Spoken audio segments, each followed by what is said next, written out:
Bueno, pues vamos a empezar. Nuevamente, agradezco a los que nos hacen el favor de conectarse. Agradezco la invitación al Depósito Dental Reixis. La verdad es un placer estar con nuestros amigos del depósito. Gracias a todos los que se tomaron el tiempo para estar aquí en esta presentación, que espero que les sea útil, que haya por lo menos algún tip donde podamos nosotros ponerlo luego en la práctica de nuestra clínica, ¿no? Entonces, el tema es soluciones prácticas para el sector posterior con resinas compuestas, EPIC. Vamos a empezar con esta frase que a mí me gusta mucho porque es algo de lo que realmente está pasando, ¿no? Dice, hoy en día las resinas compuestas ocupan una posición destacada y de suma importancia por el hecho de ofrecer excelente potencial estético, mecánico y longevidad aceptable. Yo pondría primero el potencial mecánico, que se comporte bien en el sector posterior, que se vea muy bonita en el sector estético, en el sector anterior, y que después de estos dos fundamentos tenga longevidad aceptable. La longevidad aceptable, acuérdense que va a depender de nosotros. Ahora sí que es clínico dependiente. Acuérdense que esa longevidad es tan fuerte como una cadena, ¿no? Dicen que la cadena es tan fuerte como lo son los eslabones. Entonces yo tengo que tomar en cuenta muchos factores para que estas restauraciones que yo tenga que hacer, tanto en el sector anterior como en el sector posterior, tengan longevidad. Vamos a hablar un poquito de la clasificación de las resinas compuestas, que estas van a depender del grado de viscosidad, del tamaño de partícula y de las propiedades ópticas. Y es así como empezamos con el grado de viscosidad. Vamos a tener resinas regulares o convencionales, que en este caso EPIC entra en esta clasificación de una resina regular o convencional. Después tenemos a las resinas fluidas, que se caracterizan por tener un bajo contenido de relleno inorgánico, y en las resinas condensables o compactables, las llamadas resinas bulk fill. Una de las primeras resinas que apareció en el mercado fueron las resinas con macropartículas, que tenían estas desventajas. Miren, no tenían lisura, no tenían buena integridad al sustrato dentario, y tampoco el color era tan estable, ¿no? Porque eran resinas pasta a pasta, donde yo mezclaba o tomaba una porción de la resina catalizadora, otra porción de la resina base, y las cuales mezclaba con una espátula de plástico. Inmediatamente después de que las mezclaba, las tenía que llevar al diente rápidamente, porque la polimerización química ya se estaba llevando a cabo. Pero eso sí, tenían alta resistencia, ¿no? Porque estas resinas, dentro de sus componentes, tenían dentro del relleno orgánico partículas que se comportaban bien en el sector posterior. También que en ocasiones llegaban a desgastar estos dientes posteriores. Después, seguimos con esta parte. ¿Qué es lo que yo espero de mis resinas? Entonces yo espero que mis resinas, tanto híbridas como nanohíbridas, tengan esto. Y estos son cualidades que presentan estas resinas: lisura, integridad, estabilidad de color y buena resistencia. Hablar de las resinas compuestas es ya no verlas como el patito feo de la odontología. Yo pienso que hoy en día tenemos dos materiales muy interesantes: cerámicas, disilicato de litio, y las resinas, que con esta evolución de las resinas, hoy en día podemos hacer, sin temor a equivocarnos, restauraciones indirectas para el sector posterior. Entonces, puedo hacer tanto restauraciones directas como restauraciones indirectas. Es importante que regresemos un poquito a la composición de las resinas y recordar que tienen una matriz orgánica, que es la parte de cómo se va a comportar cuando yo la esté manipulando; una matriz inorgánica de cómo se va a comportar óptica y físicamente; que estas resinas requieren un agente de unión, como lo vamos a ver, y fotoiniciadores, además de óxidos metálicos para determinar los colores, ¿no? ¿Qué color es? Si es una resina color A1, A2, A3. También, dentro de la composición de las resinas, tienen inhibidores de la polimerización. Hablando de los monómeros que tienen estas resinas, vean, aquí tenemos estos monómeros, tenemos el TECMA, vean la viscosidad que van presentando, vean el EMA, bisfenol etilmetacrilato. También tenemos al UTMA, dimetacrilato de uretano, y vean cómo la viscosidad va aumentando. Tan es así que vean cómo en este caso la doctora tiene que tomar el frasco, el vaso con su mano, porque la viscosidad es mucha. Entonces, esto es importante porque de eso va a depender la manipulación que yo tenga de mis resinas. Los que me hacen el favor de escucharme, en algún momento han de haber manipulado una resina y mencionaban, esta resina es muy chiclosa, se pega mucho. ¿Por qué? Por el bis-GMA. Es así que hoy en día a estas resinas, aparte del bis-GMA, se les colocan moduladores de la viscosidad, que puede ser el TECMA, que puede ser el UTMA, para poder llevar a cabo un mejor manejo de estas resinas. Hablando de la matriz inorgánica, pues las resinas compuestas hoy en día en esa composición van a presentar ovario, estroncio, aluminio o circonio, que hay que recordar que esta matriz inorgánica es la responsable del comportamiento tanto óptico como mecánico de las resinas, que yo quiero que se comporte bien en cuanto yo la ponga, por ejemplo, en el sector posterior. También el tamaño de la partícula. Hoy en día manejamos partículas muy pequeñitas, nanopartículas, micropartículas, para poder tener un mejor desempeño clínico. Y es esto, miren. Inicialmente empezamos con las pastas, que al principio les mencionaba, pasta, con partículas macro, que se comportaban bien en el sector posterior, pero eran complicadas de pulirse, no tenían una muy buena estética, el color era un color universal, un A3. Después, viendo las problemáticas que presentaba esta resina, aparecen las micropartículas, partículas más pequeñitas, pero estas eran indicadas solo para el sector anterior, no estaban indicadas para el sector posterior. Aunado a esto, empiezan los fabricantes a ofrecernos resinas híbridas, que es una parte de las macro y una parte de las micropartículas. Y es así que hoy en día tenemos también resinas híbridas con partículas pequeñas que se van a comportar bien en el sector posterior, obteniendo también la parte de la estética que presentaban las resinas de micropartícula. Con estas híbridas vamos a obtener buen pulido, buen comportamiento mecánico, buena estética, pero después nos vamos un poquito más pequeñitas y aparece lo que es las resinas nano, partículas más pequeñitas, mejor comportamiento mecánico, óptico, un mayor abanico de posibilidades en cuanto a colores, no nada más color universal como las macro, que eran colores A3, y no había más colores, ¿no? Entonces, con estas tengo la posibilidad de tener un abanico amplio de opciones en cuanto a colores, mejor pulido, mejor comportamiento en el tiempo, y es así que aparecen estas resinas nano.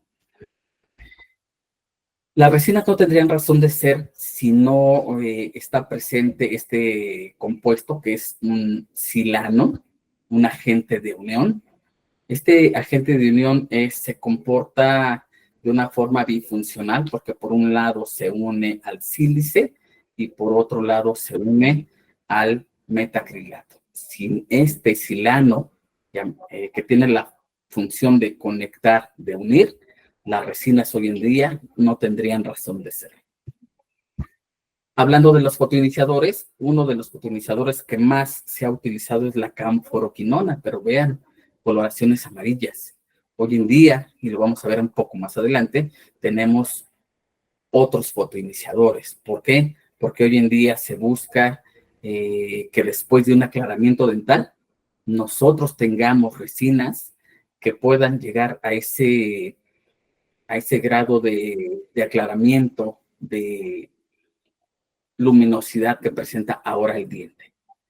No teníamos ese tipo de resinas y las que se tenían eran con esta coloración por el fotoiniciador. También es importante las propiedades ópticas, ¿no? Yo quiero que estas resinas se comporten como lo hace el esmalte, como lo hace la dentina. Fíjense qué interesante es esta parte, porque aun cuando nosotros estamos manejando una resina plástica, una resina que no tiene ni túbulos dentinarios, hablando de la resina de dentina, que no tiene hidroxiapatita, hablando de esmalte y dentina, cómo se comporta cuando es colocada en el órgano dentario. Para mí es importante, y lo he comentado, es importante entender un sistema. Si yo entiendo un sistema de resinas, le voy a sacar el mejor provecho. Porque si estoy comprando una resina de una marca, de otra marca, de otra marca, créanme que puede ser que no estemos sacándole el mejor provecho a los sistemas de resinas que nos están ofreciendo. Entonces, en cuanto a propiedades ópticas, pues sí, tenemos resinas que se van a comportar como el esmalte y otras resinas que tendrán esa opacidad que presenta la dentina. Y es así que cuando nosotros hablamos de estética, también la fluorescencia tendría que estar inmersa en esta parte de la estética. ¿Por qué?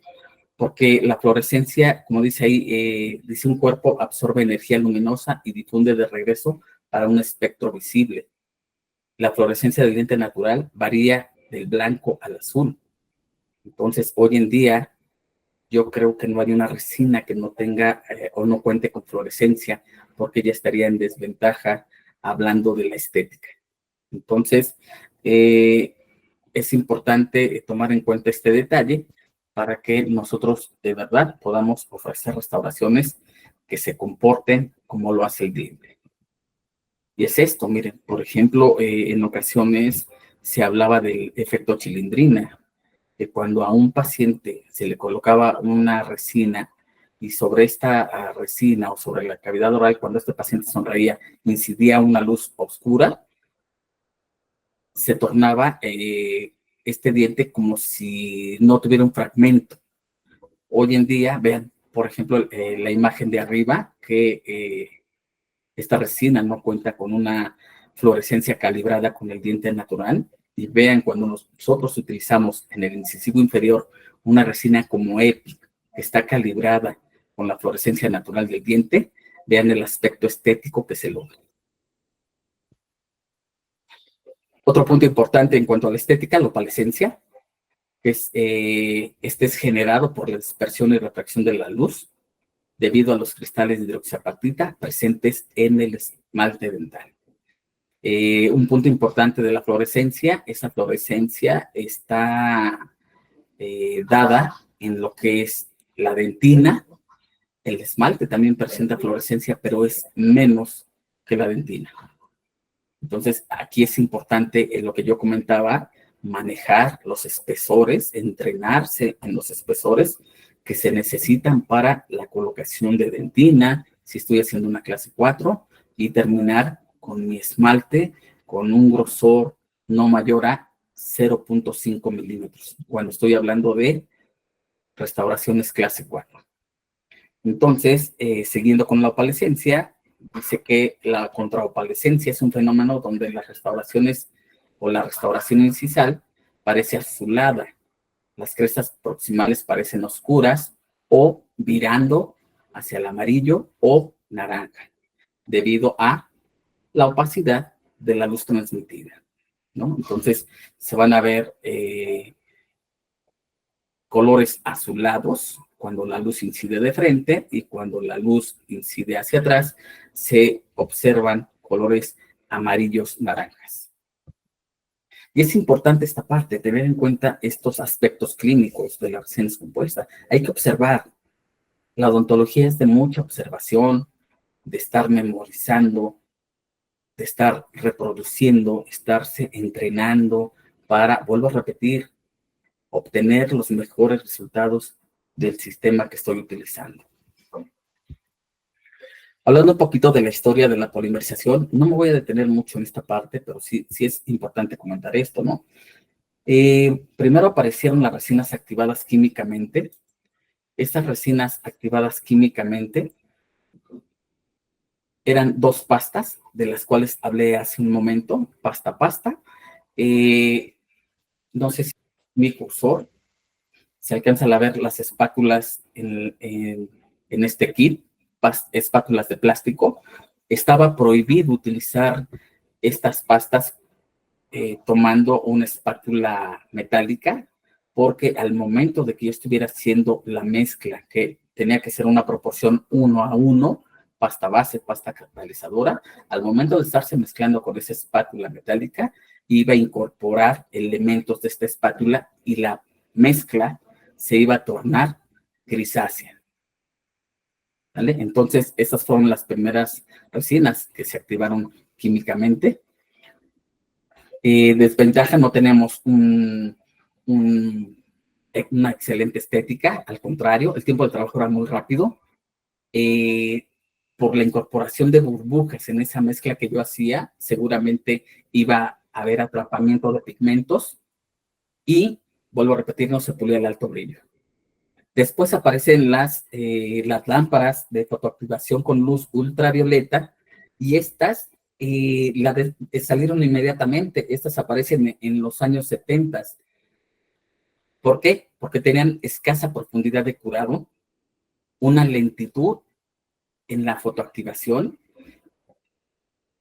Podía esto conllevar en su manejo a un riesgo de dermatosis y una lesión ocular por la exposición frecuente de esta luz ultravioleta. Por eso es que sale del mercado este tipo de fotoactivadores.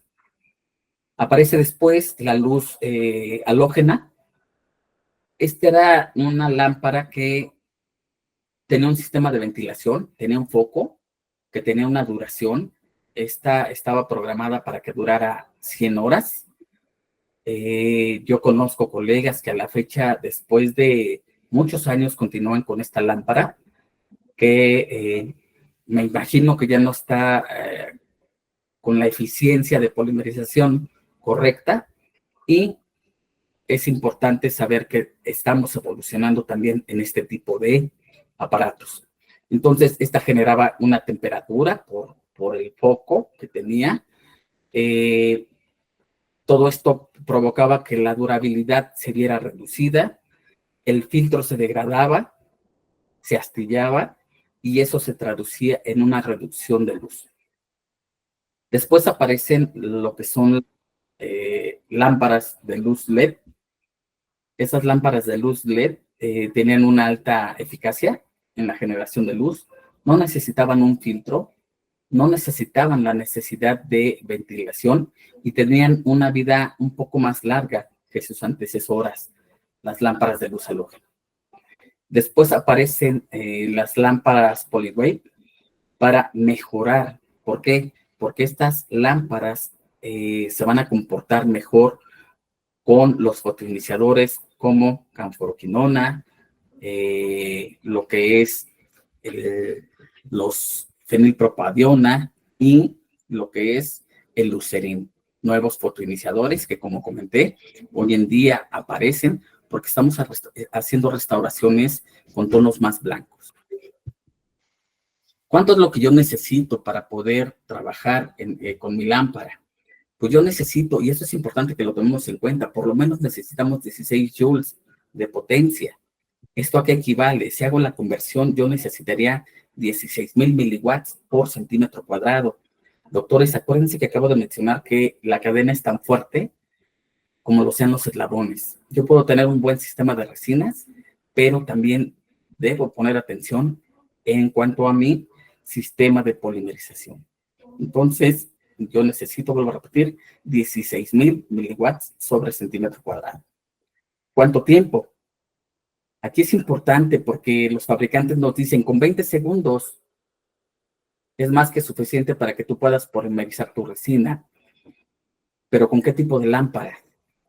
Por ejemplo, aquí, si yo utilizo una lámpara, si yo tuviera una lámpara todavía a la cual le doy mantenimiento de luz halógeno, no serían 20 segundos lo que yo necesito.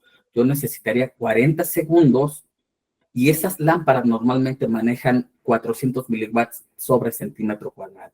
Entonces, si yo multiplico, hago la conversión, y multiplico 400 por 40, me va a dar 16,000 miliwatts sobre centímetro cuadrado.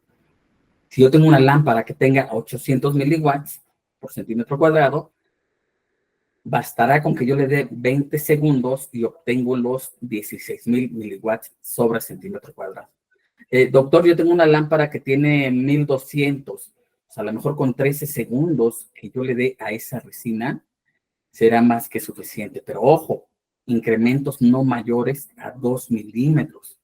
Porque a la fecha yo todavía sigo viendo que las resinas la manejan algunos colegas como si estuvieran condensando una amalgama. Y eso, pues no es correcto. Debo tener cuidado con los incrementos que no sean mayores a 2 milímetros. Porque tenemos estos fotoiniciadores, les digo. Entonces, aquí va a ser importante que en cuanto yo tenga mi lámpara de resinas, pues por lo menos yo tenga en cuenta y me ponga a repasar estos conceptos. Potencia. ¿Qué potencia tiene esa lámpara? ¿Cuál es la emitancia que tiene? ¿Cuál es la irradiancia? ¿Cuál es la dosis de energía que tiene mi lámpara? Entonces, doctores, yo los invito a que chequemos estos puntos: potencia, emitancia, irradiancia y dosis de energía al momento de que adquieran un aparato de polimerización. ¿Qué aspectos tendríamos que tomar en cuenta para la polimerización? Aquí están algunos. Miren, si gustan hacerle un screenshot, lo pueden hacer. Miren, lea atentamente la información del fabricante sobre el material restaurador. Conozca los parámetros y rendimientos de la unidad de fotocurado. Elija un material de fijación para la restauración. Para restauraciones de más grosor, de grosores de 2 milímetros, hay que polimerizar más. Proteja su unidad de fotocurado con barreras de protección para el control de infecciones, pero que esto sea un clean pack, no una bolsa donde no le permita la salida a la luz. Proteja sus ojos con un filtro naranja. Esto es importante, ¿para qué? Para que yo, como dice abajo, coloque la punta lo más cerca posible de la restauración.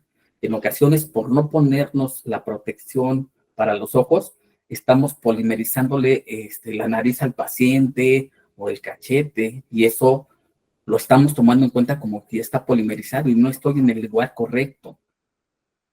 Aumenta el tiempo de curado cuando utilice resinas muy cromáticas.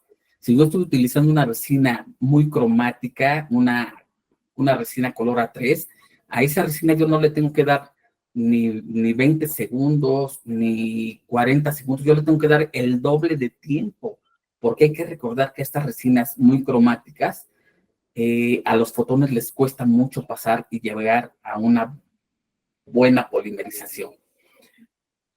Dice, para exposiciones múltiples de fotocurado, tome breves descansos para evitar sobrecalentamiento. Importantísimo. Bloquee con glicerina la capa inhibida de oxígeno. También, ese es un tema controversial porque hay quien dice, pues yo no bloqueo con glicerina porque esas 30, 40 micras que quedan al final de mi polimerización, las elimino al hacer el terminado y pulido. Está bien. Yo a la fecha sigo colocando mi gel de glicerina, como lo voy a explicar, y estoy polimerizando para inhibir esa capa de oxígeno. Ojo con este último punto: cuando el diámetro de la unidad de fotocurado sea pequeño, realice varias exposiciones de luz. O sea, si el diámetro de la punta de mi lámpara mide 7 milímetros, yo no puedo con esos 7 milímetros polimerizar 1 molar un primer molar superior al que le hice una clase 1, porque un molar aproximadamente mide mesiodistalmente 10 milímetros. Me estoy quedando corto en la zona, puede ser, mesial y distal. Ahí no estoy fotocurando de la mejor forma. Entonces, aspectos importantes a tomar en cuenta. ¿Para qué? Pues para que mi restauración tenga longevidad en el tiempo. La adhesión importante. La adhesión es el proceso de unir dos sustratos con la mayor fuerza y por el mayor tiempo posible. Y aquí tenemos también un detalle con la adhesión que en ocasiones no leemos, lo que menciona el fabricante, y el adhesivo que ustedes quieran, el adhesivo con el que ustedes puedan manejar de la mejor forma, ¿no? Evolución de la adhesión, miren, todo empieza con Bono Core, que acondiciona el esmalte. Si hubiese un premio Nobel en odontología, yo creo que él se lo hubiera llevado, porque a raíz de que él acondiciona el esmalte, hacemos una odontología de mínima invasión, nos podemos adherir mejor a las estructuras dentarias. Hablando del esmalte, es lo mejor que ha ocurrido acondicionar el esmalte. La dentina, bueno, ya es otro tema, ¿no? Para 1955, Takao Fusayama acondiciona tanto el esmalte como la dentina, pero hoy en día es por tiempos. Si yo voy a hacer la técnica de acondicionamiento total, que en ocasiones yo la he llevado a cabo, acondiciono el esmalte 20 segundos y la dentina 5, y lavo por el doble de tiempo. Para 1982, Nakabayashi habla de la capa híbrida, la impregnación del adhesivo en las fibras de colágeno. Para 1990, Watanabe habla de los monómeros ácidos.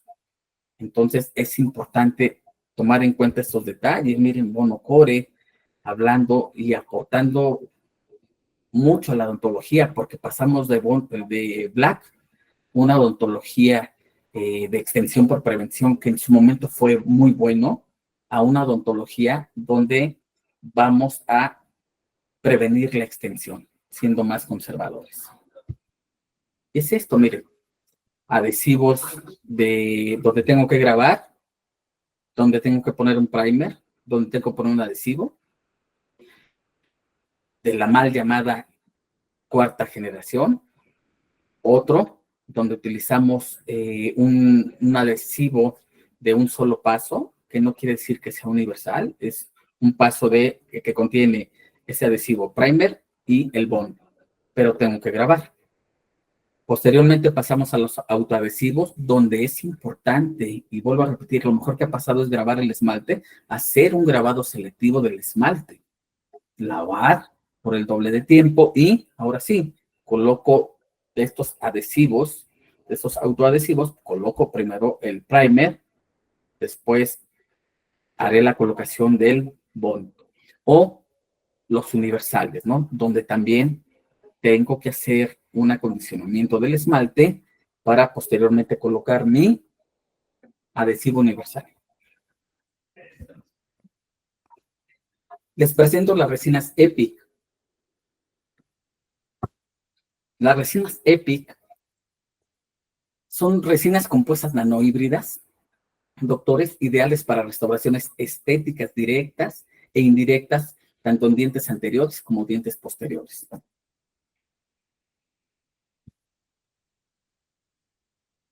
Hablando de su composición, vamos a ver que estas contienen hablando de la matriz orgánica, bis-GMA, UTMA, EMA y TEGMA. Recuerden que esta es la parte de manipulación. También contiene una matriz inorgánica, que es dióxido de silicio, vidrio de bario, aluminosilicato, y su tamaño de partícula es de 5 micrómetros, combinado con nanopartículas que van de 2 nanómetros. Entonces, esta distribución de tamaño, ¿cuál es la relevancia? Que me va a permitir una compactación de carga más eficiente, en el que las partículas más pequeñas van a llenar los espacios entre las partículas más grandes, en este caso las micro, dando como resultado un compuesto que tenga excelentes propiedades mecánicas, excelentes propiedades físicas y ópticas, además de darle un brillo en la superficie que lo va a hacer altamente estético. Estos son los esmaltes. Está compuesto de esmaltes, cuerpos y dentinas. Esmalte, siempre la jeringa del esmalte irá acompañada de una E. Esmalte A1, A2, A3, así sucesivamente hasta llegar al esmalte B2. Tiene un cuerpo, que el cuerpo será en la resina, estará representado por una A, A1, A2, A3, A3.5 y las dentinas, acompañadas por una D. Dentina A1, A2, A3.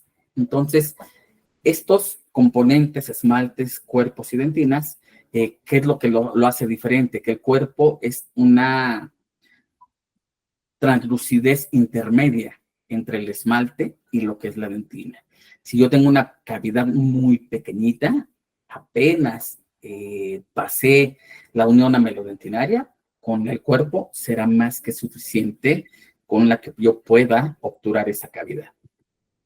Entonces, EPIC tiene solución para todos los casos. También tiene, además del esmalte, el cuerpo y la dentina, tiene resinas para efectos, para recrear el borde incisal con esmaltes incisales, tiene esmaltes translúcidos y también esmaltes para después de un aclaramiento dental.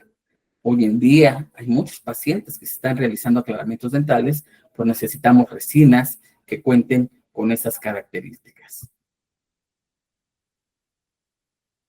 Estas resinas, el white bleach, que es, presenta una característica de opacidad de cuerpo, el white opaco, una opacidad de dentina, para reproducciones incisales con tonos un poquito más azules, que, como dice la presentación, que el translúcido, y composición de translucidez del esmalte, hablando de la resina translúcidas. También hay algunos pigmentos dentro de este sistema, que si se dan cuenta es un sistema muy completo, es un sistema al que yo puedo tener acceso, es un sistema tan completo que simula a los sistemas de los ceramistas.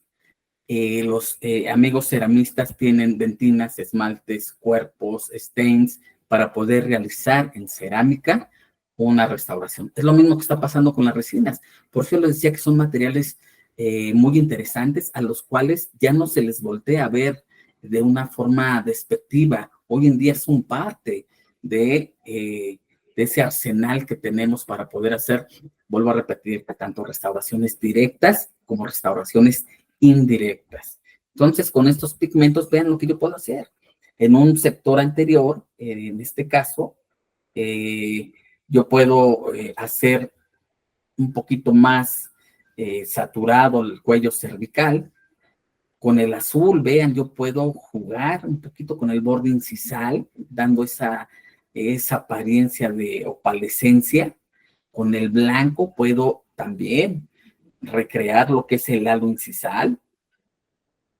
El marrón para caracterizar restauraciones en dientes posteriores, dando un aspecto de profundidad. Esto no es colocar caries, o sea, no podemos colocar caries, es darle un aspecto de profundidad para que esta restauración se vea biomimética. Y vean con todos estos materiales, con estas resinas, con este sistema de colores EPIC, cómo podemos hacer una odontología biomimética, donde ya desde hace tiempo los fabricantes se preocupan por estudiar tanto el esmalte como a la dentina y que en estos materiales nosotros podamos reproducir restauraciones que se parezcan al diente. ¿Qué características tiene EPIC? Bueno, pues tiene una consistencia ideal para el manejo, para su manipulación, donde no se me va a estar pegando al instrumento, donde yo voy a poderlo adaptar de la mejor manera en las preparaciones, llámese clase 1, clase 2, clase 3, clase 4, para hacer restauraciones indirectas. No va a tener problema de que se me esté desadaptando. Tiene muy buena adaptación, tiene una muy buena resistencia mecánica, tanto en cuanto a la compresión, anda por los 250, 300 megapascales de resistencia a la compresión. Le podemos dar un excelente mantenimiento, es importante esto, es a las resinas darles un mantenimiento. ¿Qué quiere decir esto? Un pulido cada cierto tiempo, no sé, cada 6 meses, hacer un repulido de las restauraciones para rescatar otra vez el brillo. Excelente terminado y pulido, con excelentes sistemas para llevar a cabo este terminado y pulido, que es importante, es tan importante como la técnica de incrementos o la técnica que ustedes utilizan para la colocación de resina. No es rápido el pulido, no es rápido el terminado, no hay que dedicarle tiempo, porque esto es parte, recuerden, de la longevidad que va a tener esa restauración. EPIC, ¿dónde está indicado? Para restauraciones directas, vuelvo a repetir, clase 1, clase 2, 3, 4 y 5.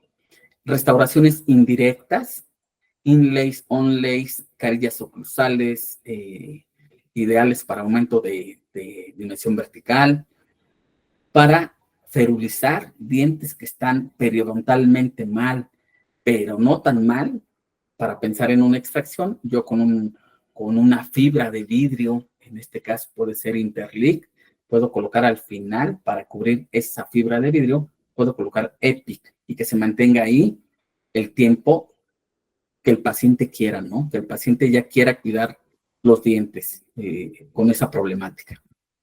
Tiene una muy buena radiopacidad, y esto es importante porque me permite ver que no haya caries secundaria, que me permita ver que está bien adaptada y que se dé una buena interfase diente-restauración. Entonces, hablando de las restauraciones directas posteriores, vamos a ver un caso clínico. En situación inicial, se presenta este paciente a la consulta, es un código 4 según ICDAS, es una sombra en dentina subyacente, que presenta una coloración marrón o gris visible a través del esmalte, pero este esmalte se ve intacto. A la radiografía, miren, ahí se observa la lesión cariosa, está por debajo de este esmalte. Entonces, ¿qué decidimos? Pues decidimos hacer la preparación. En este caso también la paciente reportaba cierta sensibilidad con lo frío. Entonces, recreamos esa parte con el frío y del 0 al 10, donde 0 no molestaba y 10 era el máximo dolor, ella refería un 7. Esto es importante, doctores. Actualiza tus conocimientos incesantemente. Permite que tu saber y no la novedad sean las que guíen tus manos. Hay que entrenar, hay que practicar y de esa forma, de verdad, a la restauración 1000, la 1001, van a obtener excelentes resultados en el manejo de la resina, ¿no? Lo primero es el aislamiento total, ¿no? Hay que aislar, hay que recordar la importancia del aislamiento total. Estamos haciendo adhesión. Es que es en el molar superior, ahí no hay tanto problema. No, sí hay problemas, ¿vale? Entonces es importante tomar en cuenta ese detalle. Ahí, como es en la parte superior, ahí no hay humedad. No, sí hay humedad porque en la respiración hay humedad y esa humedad puede ser un factor decisivo para que mi restauración sea longeva en el tiempo. Entonces, ahí estamos con la preparación. Aquí es importante tomar en cuenta, no necesitamos formas de conveniencia como lo hacíamos al hacer una preparación para amalgama. Yo con una fresa de bola será suficiente que remueva la lesión cariosa, doctores. No necesitamos pisos planos ni paredes convergentes a oclusal. Esto es adhesión y con una fresa de bola remuevo esa lesión. Después, ¿cuál fue mi estrategia adhesiva? Pues hacer limpieza, que puede ser con aire abrasivo o con profilaxis, hacer una profilaxis con pasta Pómex. Yo en este caso hice la limpieza con pasta Pómex. Es importante que tomemos en cuenta que yo no me puedo adherir a un sustrato que esté sucio. Por eso de ahí la importancia de siempre que vamos a hacer adhesión, antes hacer una profilaxis en el diente que voy a trabajar. Después se llevó a cabo un acondicionamiento selectivo con ácido fosfórico, 30 segundos esmalte. Después de este tiempo, se lava y se seca por el doble de tiempo. Importante. Después, lo que se hizo fue aplicar un adhesivo universal, una primera capa con fricción en dentina, y apenas en el esmalte lo pasaba que acariciara apenas ese esmalte. Aire, aplicaba una segunda capa importante, son 2 capas con estos adhesivos, y llevaba a cabo lo mismo, hacer fricción en dentina y pasarlo ligeramente por el esmalte. Aplicaba aire para eliminar bien el solvente hasta que ya no se moviera ese adhesivo, iba a estar bien. Y se tiene que ver como un aspecto de caramelo, brilloso, ¿vale? Entonces, importante volatilizar bien el solvente, y la segunda capa aquí, como dice, se extiende al esmalte y se fotopolimeriza por 20 segundos. Después apliqué una resina fluida porque esto me va a ayudar a controlar la contracción en la colocación de mi resina. Entonces aquí lo tenemos, acondicionamiento de la cavidad, esmalte 30 segundos, lavo por el doble de tiempo y después apliqué 2 capas de este adhesivo universal. Es importante frotar la dentina y el esmalte apenas acariciarlo, porque si yo tallo el esmalte, si yo froto ese esmalte, todo ese acondicionamiento que hice con el esmalte, esos picos y baños que se formaron, los puedo achatar. Entonces, a nosotros lo que nos interesa en este tipo de restauraciones, que es que haya un buen sellado en el cabo superficial, que no haya un espacio por donde pueda haber una filtración.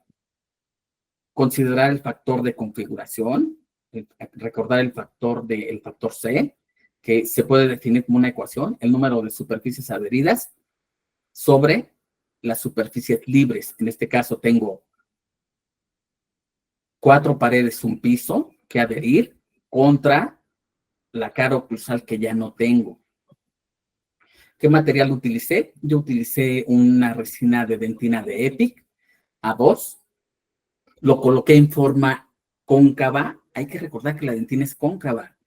Estas técnicas de incrementos oblicuos, histológicamente la dentina no es oblicua, es cóncava. Entonces, mi primera capa yo la coloqué de forma cóncava, respetando 0.5 milímetros, perdón, 1 milímetro del cabo superficial hacia mi resina de dentina. ¿Para qué? Para que ese milímetro fuera ocupado por ¿quién? Por mi esmalte, que en este caso fue un esmalte A2. Una vez que yo coloqué histológicamente mi esmalte cóncavo y mi dentina, perdón, cóncava, y mi esmalte convexo, que es como va el esmalte, hice mi polimerización. Ese es el resultado, miren. Entonces, vean cómo no se observa dónde empieza mi restauración, se ve bien integrada, se ve estéticamente bien, y después de esto, miren, llevé a cabo la polimerización. Una morfología funcional, una morfología de acuerdo a cómo estaba el diente, y que eso lo podemos hacer como practicando, observando, haciendo muchas restauraciones para poder llegar a esta parte. Yo, como les comentaba, yo sí inhibo la capa de oxígeno. Aquí lo que yo también pudiera hacer es que en mi última capa de resina, sin fotopolimerizar, yo coloque la glicerina y pueda polimerizar. Que algunos mencionan que sería lo ideal. Antes, vuelvo a repetir, esta es mi última capa de esmalte, no está polimerizada. Tomo mi glicerina hidrosoluble, no vaselina. La vaselina es grasa. Glicerina hidrosoluble, la coloco y fotocuro por 60 segundos. Recuerden que la resina es hidrófoba. No vamos a tener problemas con la glicerina hidrosoluble. Entonces, pero yo lo hice así. Yo fotocuré la última capa de mi esmalte, coloqué después glicerina y llevé a cabo la polimerización. Es importante el pulido, doctores. Yo mencioné hace rato, el pulido es tan importante como la técnica de colocación de la resina, como mis instrumentos, como el conocimiento que tengo. También es importante. En este caso utilicé este sistema de pulido en Ashiny, que cuenta con 3 pastas, una pasta A de 3 micras, una pasta B de 1 micra y óxido de aluminio, la pasta C. Cepillo de pelo de cabra y listo, queda mi restauración. ¿Qué ventajas tenemos con el pulido? Que no haya acúmulo de biofilm, importante. Al no haber impregnación, acúmulo de biofilm, no hay pigmentaciones, no se van a impregnar los pigmentos. Habrá una armonía oclusal, una textura superficial ideal, lisita, que el paciente no sienta rasposa la restauración, una buena integridad marginal y también la adaptación. ¿Esto en qué se traduce? En longevidad. Yo quiero que mis restauraciones duren el mayor tiempo posible. No estar haciendo recambios de resinas cada 2 años, cada año. Eso no sería lo correcto. Además de lograr una excelente estética. El profesor Baratieri menciona esta parte. Miren, una restauración adecuada debe repetir la morfología dentaria con la mayor exactitud posible, reproducir el contorno y tamaño del diente natural, a fin de permitir la correcta relación con las estructuras vecinas. Aquí se hizo un control 8 días después de haber colocado la restauración y se observa bien. Vean, dice, la perfección está en los pequeños detalles. Vamos al seguimiento. Miren, a los 6 meses y ya vamos aquí a los 12 meses.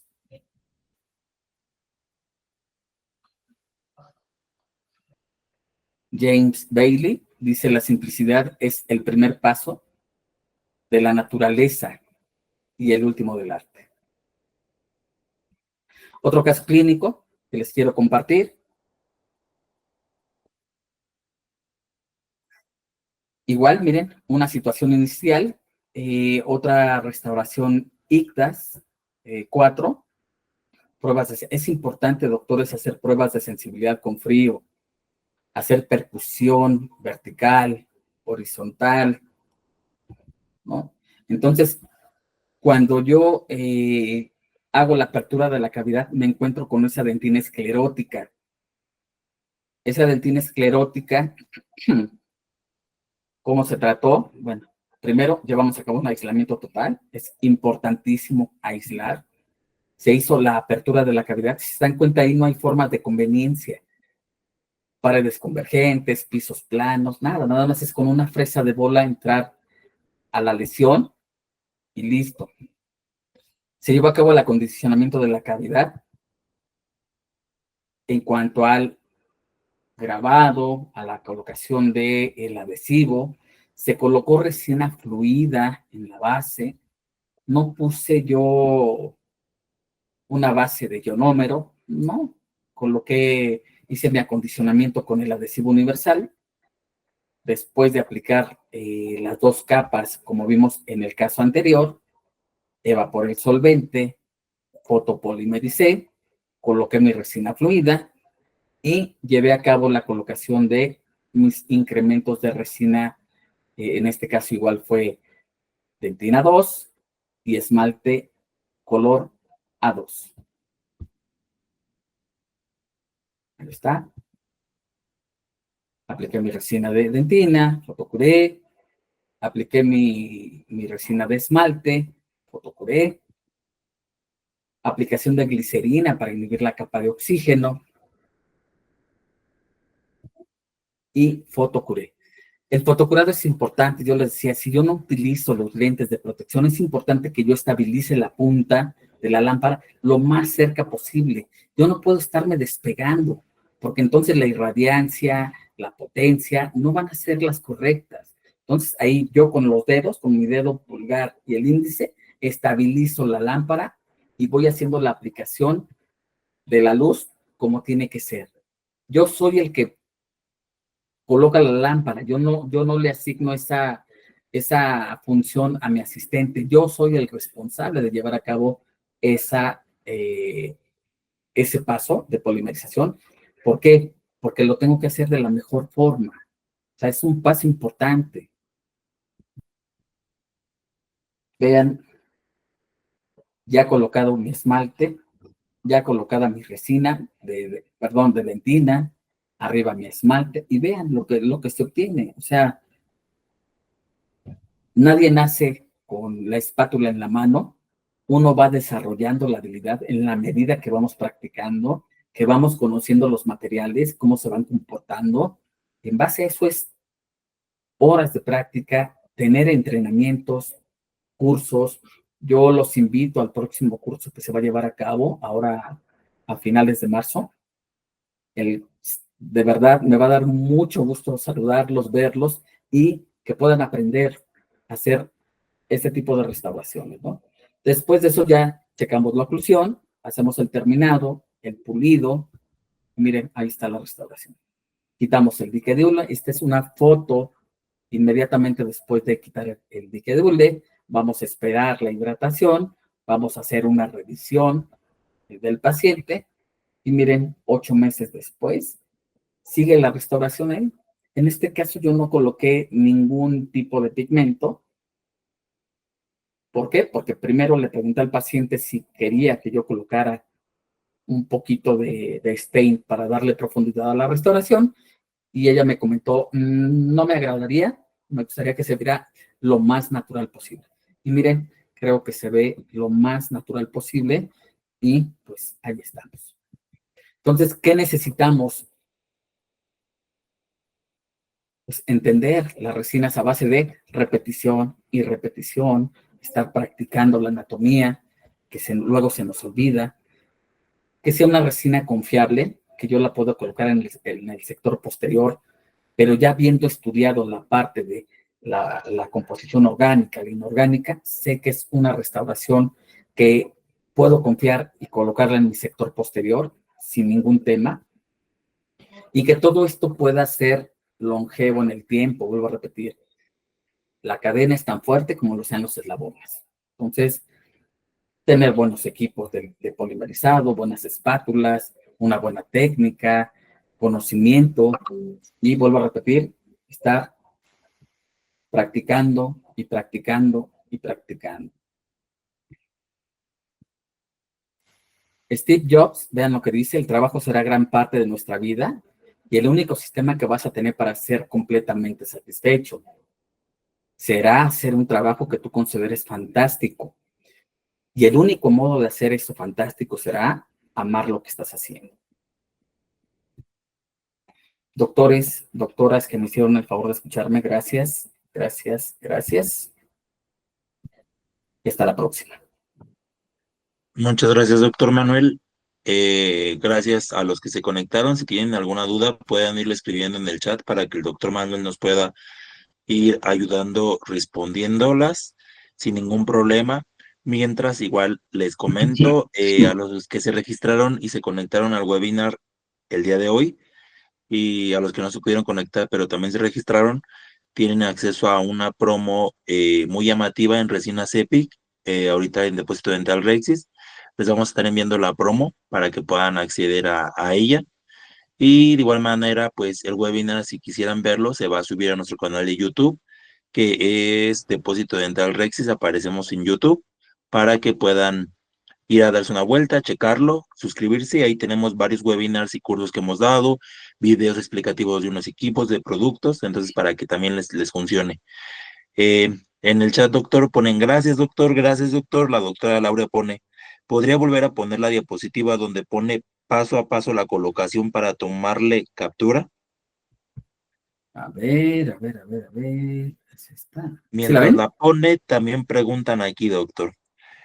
Buenas tardes. Entonces, ¿la profilaxis con piedra Pómex es el reemplazo de la clorexidina? ¿Sí me escuchan ahí? Sí, doctor. Ok. ¿Sí se ve mi presentación? Sí. Ok. Bueno, hay que recordar que la clorexidina, no sé si sea esta la diapositiva que quieren ver. Y a ver Pero si mientras ahorita les voy nos comentando. compone. La clorexidina, yo la utilizo, pero no sustituye la limpieza. O sea, yo lo utilizo como un desinfectante, pero sí tengo que remover la placa bacteriana o todo lo que hay ahí que me esté impidiendo que yo me pueda adherir. Entonces, yo hago profilaxis, después de hacer mi preparación, lavo esa pasta pómez y después puedo aplicar clorexidina como desinfectante. Sí, sí lo podría hacer. Ok. Vuelven a poner, doctor, muchas gracias. Si puede compartir la diapositiva de los pasos de la colocación de la resina. Este caso, Sí, yo creo que del caso. voy a ponerla desde ahí. A ver, ustedes me dicen. También ponen, doctor, ¿cuál es el nombre de la glicerina que coloca? Yo, ay, creo que ya me fui, perdón. Yo utilizo una que compro en la farmacia.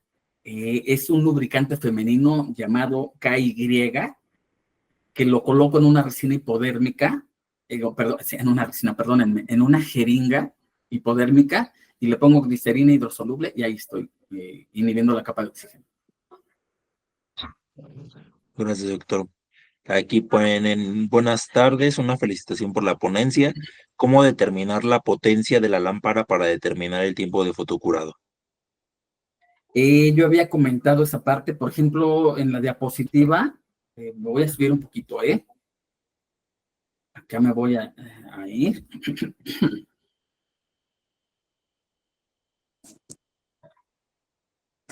¿Qué se ve? Sí, sí se ve.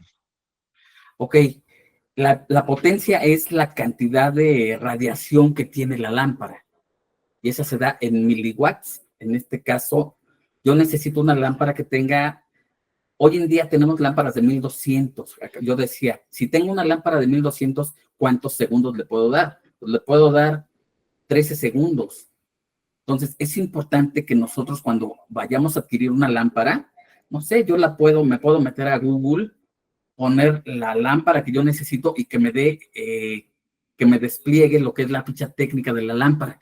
Y ahí viene lo que es la potencia, la emitancia, la irradiancia.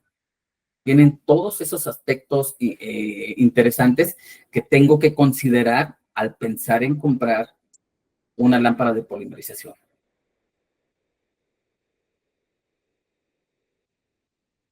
Doctor, gracias, doctor. Ponen igual que si era esa la presentación que querían ver.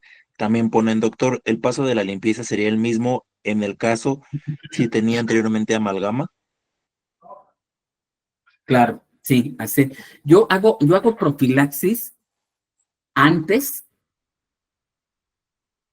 de haz de cuenta, ya anestesia a mi paciente, ya está anestesiado, y mientras va haciendo efecto la anestesia, voy haciendo profilaxis en ese diente, y 2 dientes al ladito, voy haciendo profilaxis con un, una copita de goma, un cepillo Robinson en caras oclusales para eliminar lo que pudiera haber de placa bacteriana. Después, al hacer la cavidad propiamente dicha, la preparación de la cavidad, vuelvo a hacer otra vez profilaxis. Yo quiero un sustrato limpio. Si no tengo un sustrato limpio, puede ser que por ahí esté fallando en mi protocolo de adhesión, porque algo está impidiendo que mi adhesivo penetre los túbulos dentinarios, que puede ser, pues, restos de algún material, en este caso amalgama o una resina antigua que está por ahí. Entonces, es importante la limpieza.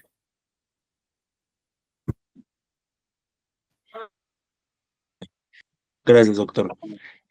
Ponen que si era otra vez esa de la diapositiva, que muchas gracias. Pone que si podría volver a repetir qué glicerina ocupa. Yo utilizo una glicerina que compro en la farmacia, que se llama, bueno, es K de kilo y de Y, KY, así se llama la glicerina que yo utilizo. Y les digo, si la pongo en una jeringa hipodérmica y ahí voy aplicando. Cada que tengo un paciente cambio la punta. En este caso puedo utilizar las puntas de las resinas fluidas que tengan por ahí, o digo, puntas nuevas, para que sean permeables y pueda salir el material. Porque luego nos dan puntas. Yo voy coleccionando todas las puntas nuevas, se la pongo y listo. O hasta de la misma jeringa hipodérmica. Le cortan un poquito la punta para que sea permeable la salida de la glicerina y listo. Gracias, doctor. Y por último, la última pregunta es de la doctora Erika Pérez, que nos pone, doctor, ¿la resina EPIC se adapta bien a otro tipo de resinas? Por ejemplo, ocupar una 3M y después una EPIC, o se tiene que comprar todo el sistema para que funcione. Yo soy, bueno, hay colegas que normal, que les gusta, algunos les gusta hacer la mezcla de la resina X con la resina Y y listo. Yo soy de la idea de utilizar el sistema completo y más si voy a hacer una restauración clase 4, por ejemplo, me voy a las clases 4, poder entender las tonalidades, los cromas de las dentinas, cómo se comporta el esmalte. Entonces, soy más de entender, de meterme para entender cómo funciona el sistema. De que lo puede hacer, lo puede hacer.